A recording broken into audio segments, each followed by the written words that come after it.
Hello students, how are you? I think that you will be fine and और आप अच्छे से पढ़ रहे होंगे। ओके, आज हम जो है आपको कुछ क्वेश्चंस और आंसर एक्सप्लेन कर देते हैं। जो चैप्टर आपका चल रहा है, चैप्टर 6 लाइफ प्रोसेस। तो इसमें फर्स्ट क्वेश्चन आप देख सकते हो, why is diffusion insufficient to meet the oxygen requirement of multicellular organism like humans.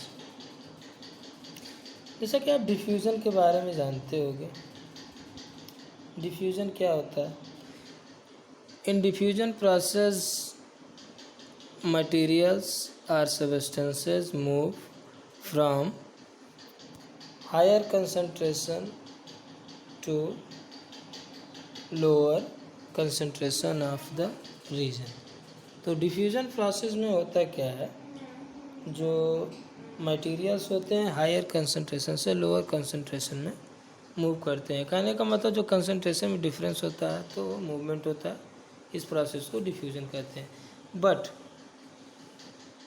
लेकिन हम लोगों में क्या होता है, चूँकि human comes under the multicellular organism, हम लोग मल्टीसेलुलर में आते हैं, या और भी जो मल्टीसेलुलर ऑर्गेनिजम्स हैं उसमें डिफ्यूजन इनसफिशिएंट होता है। डिफ्यूजन प्रोसेस के थ्रू जो भी रिक्वायरमेंट है ऑक्सीजन की, वो जो है कंप्लीट नहीं हो पाती है। ओके, तो इस चीज़ को हम लोग यहाँ पे एक्सप्लेन करते हैं। Multicellular organism such as human process complex body design. जैसा कि हम लोग जानते हैं, हम लोगों की जो बॉडी डिज़ाइन होती है क्या होती है, कॉम्प्लेक्स होती है। चूँकि हम लोग मल्टीसेलुलर ऑर्गेनिजम्स हैं, मिलियंस ऑफ सेल्स के बने होते हैं, and they have specialised cells and tissues for performing,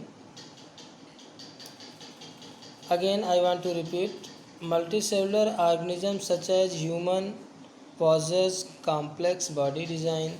Okay, they have specialized cells and tissues for performing various necessary functions of the body, such as intake of food and oxygen.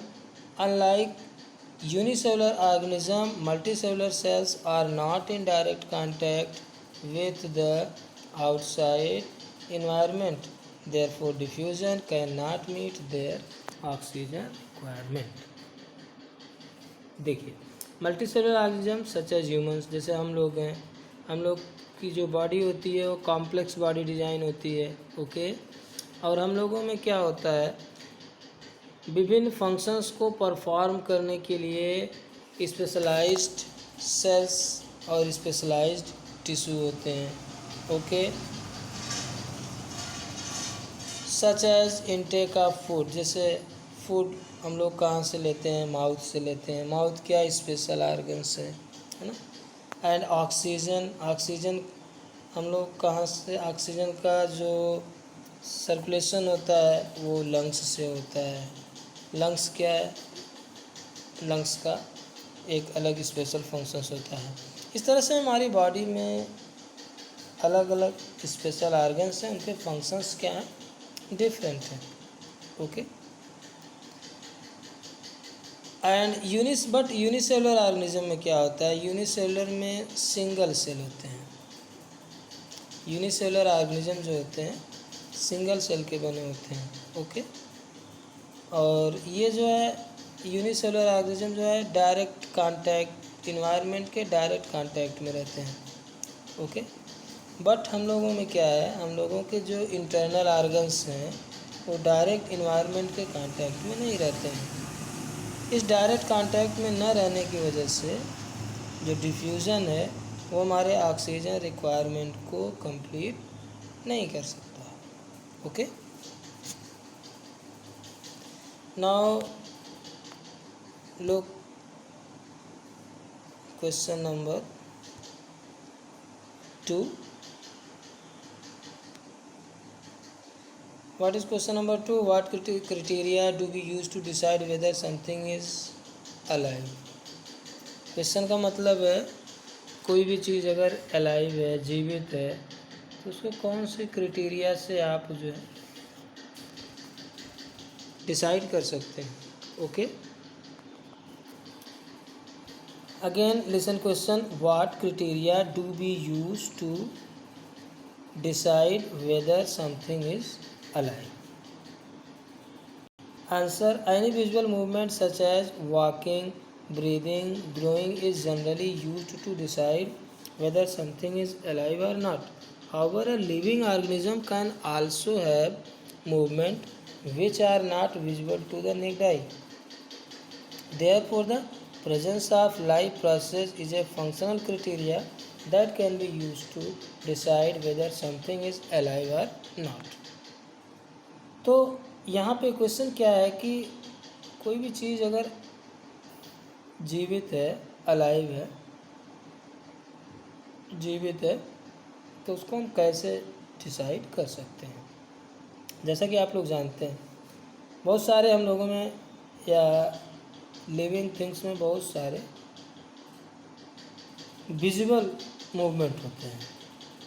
कौन से movement होते हैं? Visible movement. Visual movement होते हैं humans में.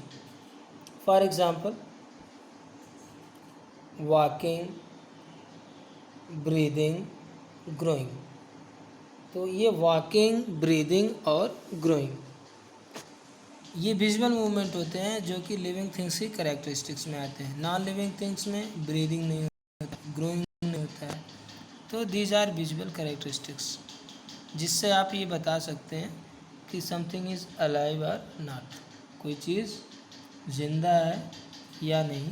तो इस visual movement को हम लोग देख करके बता सकते हैं. वो विजुअल मूवमेंट है आपके वॉकिंग, ब्रीदिंग और ग्रोइंग. ग्रोइंग का मतलब बढ़ना. Okay. However, a living organism can also movements which are not visible to the naked eye. लेकिन कुछ लिविंग ऑर्गेनिज्म ऐसे होते हैं जिसमें मूवमेंट नहीं होता है, सॉरी, जिसके मूवमेंट को हम लोग देख नहीं सकते हैं नेक्ड आई से. जैसे प्लांट्स में ग्रो की वजह से जो मूवमेंट होता है उसको हम नहीं देख सकते. But plants is also alive. Plants क्या होता है? वो भी अलाइव होता है. प्लांट्स अलाइव होता है. क्यों अलाइव होता है? बिकॉज उसमें फोटोसिंथेसिस, ब्रीदिंग, ग्रोइंग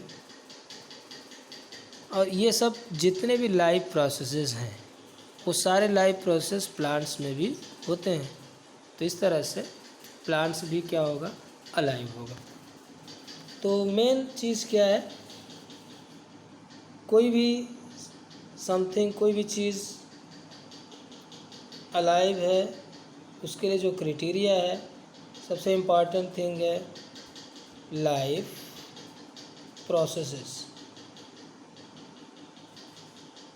तो अगर किसी भी चीज़ में लाइफ प्रोसेसेस हो रहा है तो वो क्या है?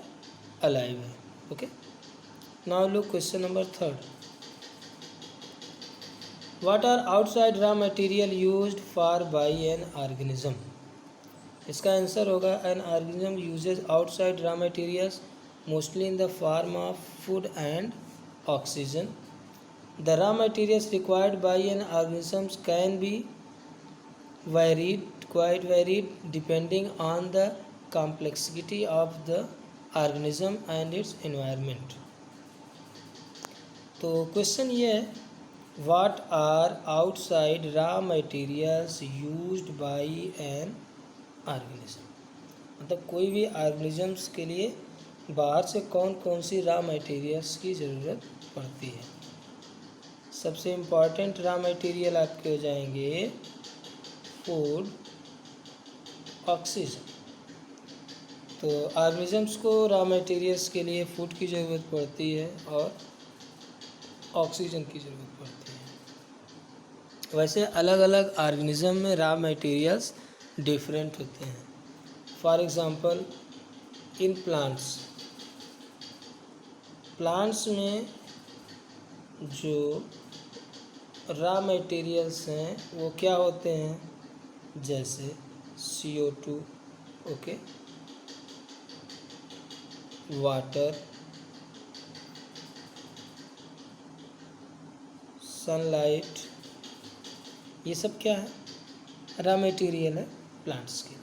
इस तरह से ये डिपेंड करता है विच टाइप ऑफ ऑर्गेनिज्म किस टाइप का है, उसके हिसाब से उसमें रॉ मटेरियल्स चेंज होते रहते हैं। Okay, now look question number 4, what processes would you consider essential for maintaining life.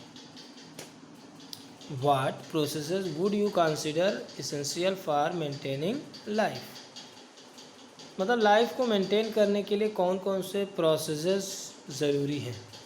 Life processes such as nutrition, respiration, transportation, excretion etcetera are essential for maintaining life, ये इसका answer होगा। तो आपको ध्यान देना है यहाँ पे, लाइफ को मेंटेन करने के लिए जो लाइफ प्रोसेसेस हैं, जैसे न्यूट्रिशन, रेस्पिरेशन, ट्रांसपोर्टेशन और एक्सक्रीशन, ये सब जो लाइफ प्रोसेसेस हैं ये हमारी लाइफ को मेंटेन करते हैं। मतलब जब तक ये सब सारी चीज़ें होती रहेंगी, जब तक ये लाइफ प्रोसेसेस हमारे बॉडी के अंदर होता रहेगा, तब तक हम लाइफ को मेंटेन कर सकते हैं। ओके, तो होमवर्क में आपको क्या करना है, होमवर्क में इसको राइट कर लेना है। ओके, और फेयर कॉपी जो है आपको बायो की बनाना है, उसमें इसको राइट कर लेना है। Okay, thank you.